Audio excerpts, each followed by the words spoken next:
joined by Julie Dibbons, the winner of the London Mazdadev Triathlon.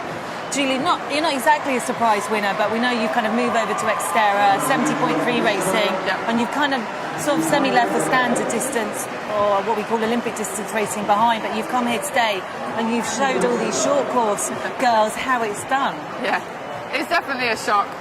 I really wasn't expecting to win here today, but I wanted to come here. It's such a fantastic event, support it, and I've been feeling okay in training, so I knew that anything can happen, and if the race went my way, then anything can happen. So you kind of had this gap that grew and grew on the bike, and I think by the time you went out on T2, you probably had about a minute and a half. Yeah. Did you think that was going to be enough to stay out in front?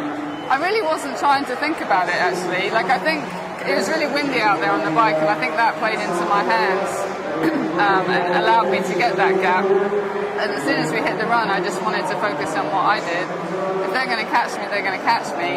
And it was only the last couple of K that I really started thinking that you can win this. You just got to really dig deep and hang on, because Joelle was closing pretty quickly. And apart from obviously the lure of a nice big fat paycheck today, what else brought you to London Triathlon? I mean, it is an amazing event. You've won so many different events, but obviously you haven't won this race. No. Yeah, you can now add it to your CV. It's definitely one that's going to be up there, like not quite up there with winning Xterra World Champs, but any win is like a good win, really. Like, you can't go to any race now without having a strong field to beat. And it is the biggest triathlon in the world, and it is such a fantastic event to be held in London that I'm really happy that I could win here today. And what's up for you next? I'm going to do a couple of Xterra Austria, and then a 70.3 in Monaco, and then finish up the year with the World Champs in Maui, Xterra, try and do what I did last year, and then Clearwater.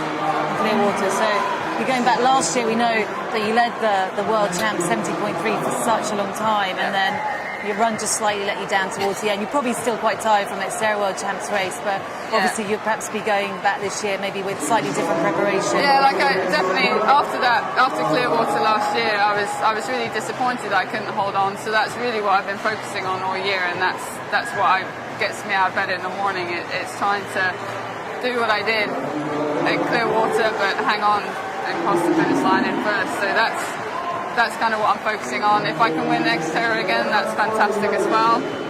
But Clearwater's the one that I really want. You've got the Olympic Games in just over a week's time. Obviously, you were there 4 years ago in Athens. Yeah. Are you disappointed not to be there this time, or?